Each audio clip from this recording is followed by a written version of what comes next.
Hey everybody, it's Mike over here at Growtopia and just showing you guys a little update on what's been growing out here. Obviously, my corn is definitely getting a lot taller. Here, I'll show you. Let me drop you down next to the bucket and just stand next to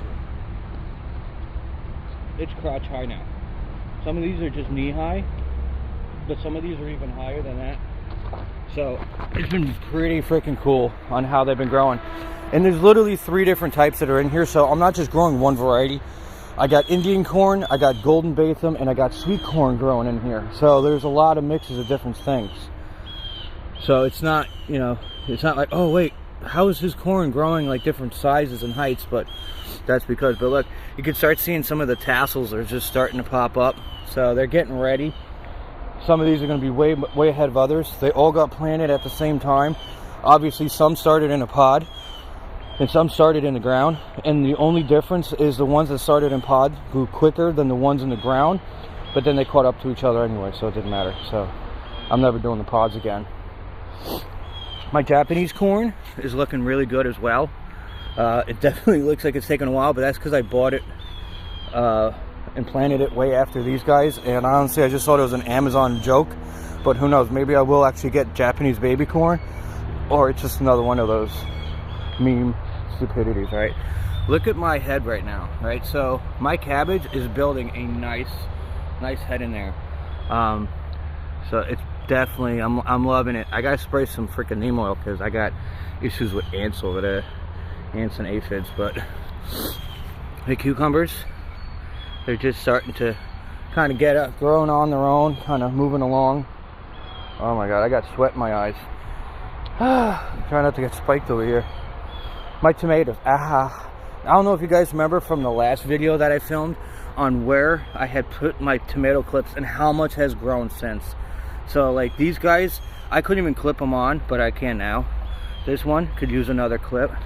This one you can see, like, just by putting your hand from the clip to where the leaves are, just how much growth has gone on it. Look at it now. This one, I was able to get it there. Now I can get it up top. It took off. Same thing with these guys here. The green zebra, I might be able to, just because they're sitting really far back. It's kind of hard, but we'll try. The red, white, and blue tomato over here, the cherry tomatoes. Look at all these. Oh my god. I know I'm breaking the internet, right? But saying they're not going to grow. It's not going to work. Yeah, okay. I show you guys, I make things work. No fancy fertilizers. I literally use eggshell powder and chicken bone powder. Literally, I take chicken bones, I boil them for a while, and then I bake them, and then I grind them down into a powder, and I put them on a baking sheet, and I bake it so it dries it out, and I put it in a container. Eggshells, I just bake them in the oven until they get brown inside a little bit, and then I put them through the same grinder, and then I do a 50-50 ratio in a container. And each plant, when I first see the flower, they get one tablespoon. And that's it. That's the only time I fertilize them, and I might fertilize them a little after that, but that's really it. So as I've always said, I don't cut or trim my plants, and you're going to see the amazing harvest I have. I never remove the suckers. I think that's a very stupid thing to do. The only reason why people remove the suckers is to get an earlier harvest, but you cut your harvest easily in half. Like, look. So I had tagged that one down there, and now there was another one here. I could use another one. Look how big this one is. Like, they're all near each other, right? And these are my citronellas. So that's why I don't get bit by mosquitoes in here. I guess that or it's massive garlic intake I have. These guys are doing good. Look at the cherries down there, right? So everybody's like, oh, you gotta thin them, you gotta thin them. Like, nah, I'm not thinning them. I'm just gonna grow it like that.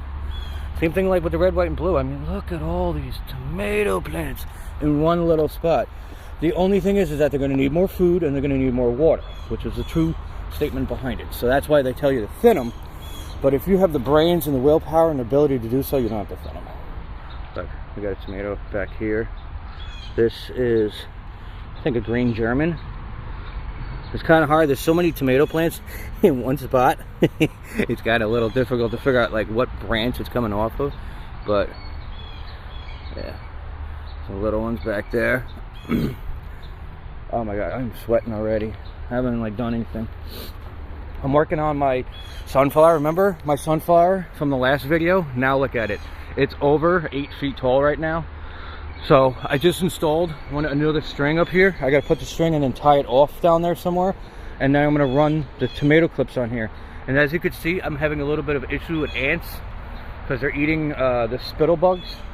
So if you don't know what spittle bugs are, these are spittle bugs.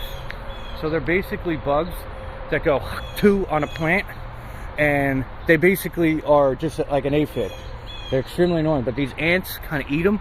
But then the ants are in the vicinity of my tomatoes, and what ends up basically happening with that is that the ants will then start eating my tomatoes once they start growing.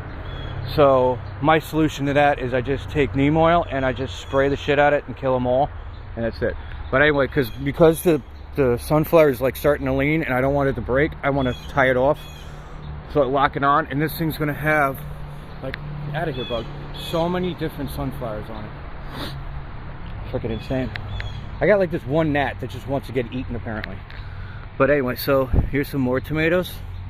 That's a green globe or green German. I got like one tomato plant that just kind of that just died for some reason, but that's fine. It's a green Cherokee.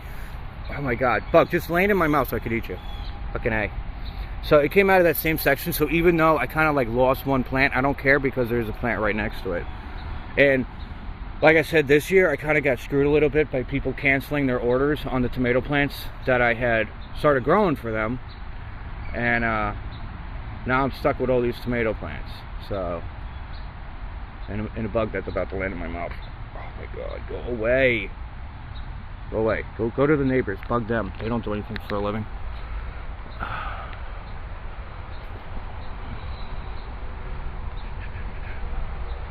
So many tomatoes. Look at this stuff. More tomatoes back there. You can see like the last clip and then how much. It's like, oh my god. And the citronellas right now are just like, whoo, boy, they're taking over. It's good. Oh my, I'm gonna have one heck of a harvest this year. So yeah, that's basically what's been going on in Growtopia right now. Obviously we got stuff in the greenhouses, we got stuff that's in the bed, in the nursery, stuff that's going on in the bedroom, but this is what's going on out here in the orchard at Growtopia. Anyway guys, this is Mike. Talk to you guys in the next, see you guys in the next video. Like, subscribe, share it with your friends and family. Get out there and grow something. I gotta string that up, and man, this humidity is freaking nuts right now. And I got a weed whack. I've been so busy at my like regular job that I haven't got around to like mowing and weed whacking and stuff. And it's like, I'm kind of like, my backyard's starting to look like what it looked like when I bought the house. It's like, oh my god, I gotta get in here and do stuff. And yeah, so I got a lot of things to do. I don't know if it's gonna rain today. It rains every other day. So anyway guys, later. This is Mike, Growtopia.